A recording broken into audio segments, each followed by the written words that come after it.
भाई आपके साथ एक बार ब्राजील में कुछ हुआ था, चाकू वाकू मारने का किस्सा, भाई लगते लगते आपको बचा था। हाँ भाई, तो वो क्या ब्राजील सीन के था भाई, बारे में बताओ। कुछ बताओ पहले तो, कंट्री एज अ होल, और आपके साथ क्या हुआ था वो भी बताओ। भाई सबसे खतरनाक जो पूरे दुनिया में कॉन्टिनेंट है ना, वो साउथ अमेरिका है। कोलंबिया ले लो, अर्जेंटीना ले लो, ब्राज़ील ले लो, वेनेजुएला ले लो, ये पूरा साउथ अमेरिका कॉन्टिनेंट सबसे ज़्यादा खतरनाक है। खतरनाक अलग अलग लेवल्स पे होता है भाई। सीरिया अपने में अलग खतरनाक, ही बम गिरेगा वहाँ पे, लोग आपको कुछ नहीं कहेंगे। नाइजीरिया में आप किडनैप होगे, आपको मारेंगे नहीं डायरेक्ट। पर ब्राज़ील वगैरह में क्या है, आपको चाकू घोंप देंगे, आपको मार देंगे। तो ये वाला लेवल का खतरा है वहाँ पे, जहाँ पे जान का खतरा है, आपको बंदों से खतरा है, जहाँ पे आपको चल रहे हैं वहाँ पे बंदे। तो क्या हुआ था भाई कि हम, पहला दिन था मेरा, बिल्कुल पहला दिन, मैं साउथ अमेरिका में पहली बार लैंड हुआ था। पहला दिन था, मैं अपने दोस्त के साथ अपने होटल से निकला और अपने दोस्त के होटल की बाहर जाके खड़ा हो गया। मैं नीचे खड़ा हूँ, उसका वेट कर रहा हूँ, बस वो नीचे, ऊपर से नीचे उतरेगा। तो भाई 3-4 बंदे आए।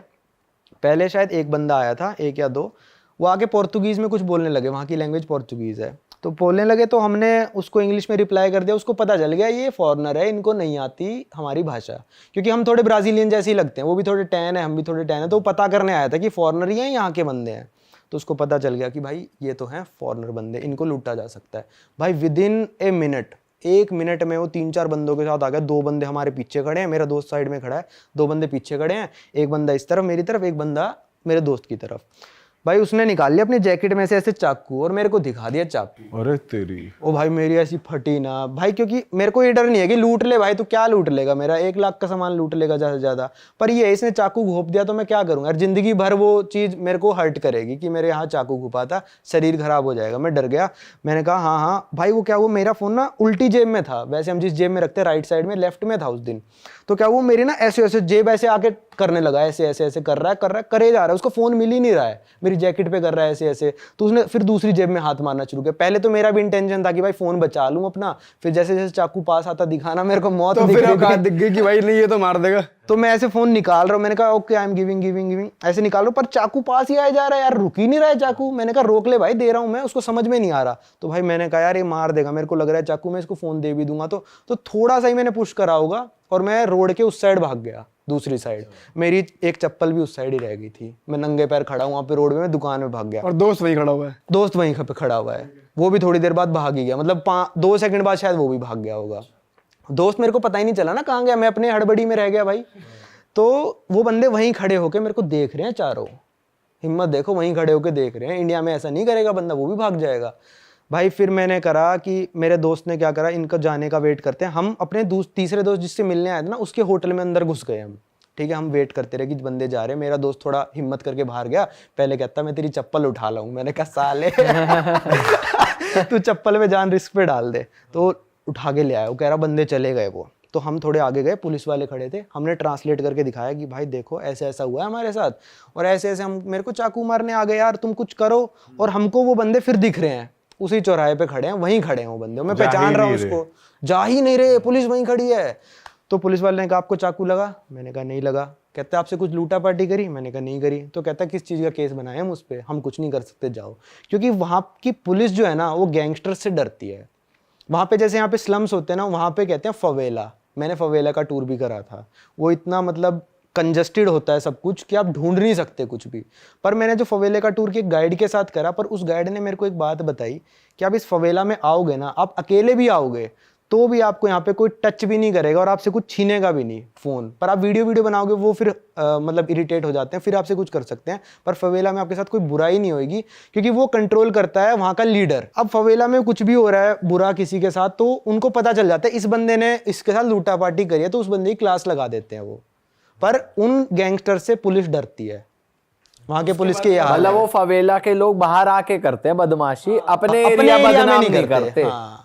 उसके बाद क्या हुआ जब तुमने पुलिस को दिखाया, फिर उन्होंने कुछ करा नहीं, फिर उसके बाद बात नहीं खत्म भाई होगी? उसके बाद पूरे ब्राजील में मैं डर के घूमा। कितने दिन तक रहे थे? मैं 40 दिन था ब्राजील कौन में। सी 40 दिन तक? ब्राजील में था। तो वहाँ पे जो साओ पाउलो कैपिटल है, और रियो डी जेनेरो जो सुना होगा, जहाँ पे ओलंपिक्स में, वहाँ पे रियो डी जेनेरो में आपने सुना ही होगा, चलते हुए बंदों को चाकू मार दिया वहाँ पे। चलते हुए मेन बीच पे बंदों को चाकू मार के चले गए लोग, जब वहाँ पे ओलंपिक्स हुए थे। इतनी भीड़ थी वहाँ पे। मेन जो बीच है, उनको दिखा इसके पास फ़ोन है, नहीं दे रहा, चाकू मारा, फ़ोन लिया, अपने गायब। वहाँ पे ये सब चलता है, वहाँ पे जान का खतरा बहुत ज़्यादा है। तो आप जैसे नाइट लाइफ देखी आपने वहाँ की? मेरी हिम्मत नहीं हुई, मैं सही बताऊं तो मैंने लगभग हर देश में नाइट लाइफ देखने चला जाता हूँ। अमेरिका को इतना डेंजर कहते हैं, मैं वहां तक चला गया क्योंकि वहां पे वो खतरा नहीं है। अमेरिका में कोई पागल आके बंदूक से गोली चला दे वो बात अलग है, पर ऐसे चाकू नहीं मारेगा कोई। तो मेरे नाइट लाइफ अकेले जाने की हिम्मत नहीं हुई भाई। वैसे आप तो इसका मतलब आप दिन में ही घूमते थे? हाँ, मैं दिन में ही घूमता था भाई, 5 बजे के बाद मैं आ ही जाता था। क्योंकि वहां पे भाई मतलब मेरे को लग रहा था कि एक बार चाकू घुपा भाई जिंदगी बर्बाद है ना फिर तो। वहाँ पे गए थे रियो डी जेनेरियो? हाँ, रियो डी जेनेरियो भी गया था, वहीं पे तो फवेला है वो सबसे बड़ा वाला। अच्छा। और वहाँ पे खाना कैसा है? ब्राजील में ठीक है खाना, आपको वेजिटेरियन मिल जाएगा। अच्छा मिल जाता है? इंडियन रेस्टोरेंट्स और इंडियंस लोग हैं वहाँ पे? भाई एक चीज जो हर देश में आपको मिलेगी 5 या 6 देश छोड़ के, वो है इंडियन रेस्टोरेंट। अच्छा। और मैं हर देश में गया हूँ जहाँ पे है। क्योंकि भूख जो है ना वो इंडिया के खाने से ही मिटती है। बेस्ट खाना इन द वर्ल्ड है इंडियन खाना। कोई कहे चाइनीज पिज्जा पुज्जा ये सब फालतू हैं। इंडियन खाना जब पेट ये में सब जाता है एक ना, दो दिन के ही हैं। 1-2 दिन के ही हैं भाई अपना दाल रोटी मिल जाए, विदेश में तो ये होता है 3-4 दिन बाद भाई सिंपल दाल येलो वाली और रोटी। हाँ। ये मिल जाए बस जन्नत है। भाई जो कॉमन मेन्यू होता है ना अपना, पनीर बटर मसाला, दाल मखनी या 4 नान लगा बटर वाला दबा के, वो चलता बाहर जाके भी ये ढाबे वाला मेन्यू चाहिए। वही उसी से पेट भरता है असली में। तो वहाँ अच्छा मिलता है ब्राजील में? ब्राजील में ठीक मिलता है भाई। वहाँ की बताओ, अर्जेंटीना की। आपके दोस्त के साथ एक किस्सा हुआ था। भाई। मेरे दोस्त के साथ क्या किस्सा हुआ, वो थोड़ा लड़कीबाजी ज़्यादा करता है। तो क्या हुआ, उसको लड़की मिली रात को, वो लड़की के पीछे स्कूटर पे बैठ के चल दिया और कह रहा भाई मेरे को तो वो लड़की ले गई कहीं पे और 4-5 लौंडों के पास छोड़ दिया। भाई रुको, थोड़ा सही से बताओ, आप अर्जेंटीना कब गए, कौन से मैं इलाके नहीं की गया। बात है? अच्छा, सिर्फ दो। मेरे दोस्त ने बताई ये बात। मैं अर्जेंटीना नहीं गया, उसने पहले ही चौकन्ना कर दिया कि ये सब होता है। इसीलिए नहीं गए? हाँ, वो थोड़ा मतलब बजट में घूमता है। नहीं जाऊंगा, अर्जेंटीना भी जाऊंगा। वो थोड़ा बजट में घूमता है। तो मैंने कहा भाई तूने क्या करा? कह रहा भाई फिरौती तो बहुत मांग रहे थे। मतलब छोटे टाइप के गैंगस्टर थे वो। जैसे वो नाइजीरिया वाले नहीं थे। नाइजीरिया वाले मांगते सीधा एम्बेसी से पैसे, आपकी सीधा इंडियन एम्बेसी को फोन आएगा वहां पे। और अफ्रीका में तो इंडियंस का इंश्योरेंस होता है कि आप 2 बार किडनैप हो गए तो आप जिस कंपनी में नौकरी कर रहे हो ना, वो आपको रिश्वत दे के छुड़वाएगी। अच्छा। जो फिरौती दे के छुड़वाएगी, वहां पे ऐसा इंश्योरेंस होता है। अच्छा। हाँ, कीनिया में हो रखा है मेरे एक दोस्त के साथ किडनैपिंग वाला किस्सा, अर्जेंटीना में हो रखा है। तो ये देश काफी खतरनाक है। तो क्या हुआ था फिर? आप कंटिन्यू एक्सप्लेन करो बढ़िया। अर्जेंटीना में क्या हुआ था भाई, उसके साथ वो टिंडर वगैरह से या फिर काउच सर्फिंग भी एक ऐप है जिससे उसको लड़की मिल गई। उसने लड़की ने कहा पार्टी वार्टी करने चलते हैं। अब ज़्यादातर स्कैम क्या चल रहे हैं, रशिया वगैरह में भी चल रहे हैं, पहले मैं ये बता देता हूँ अर्जेंटीना का। तो उसको लेके जाके भाई उस लड़की ने एक क्लब में ले गई और वहाँ पे क्लब खाली पड़ा था वो, और 4 लड़कों के पास छोड़ दिया उस लड़के को। अच्छा। कर सकता भाई, वो 4 मुस्टंडे खड़े क्या कर लोगे? कुछ नहीं कर सकते। तो भाई उससे मांग रहे थे कुछ शायद $2000। तो कहता भाई $2000 तो मेरा 6 महीने का बजट है साले, मैं कहाँ से दे देता? तो भाई उसको टॉर्चर किया होगा 4-5 घंटे, दे नहीं दिए उसने पैसे, मारा पीटा भी उसको। फिर $200-300 में छोड़ा उसको कि जा अब तो कोई नहीं।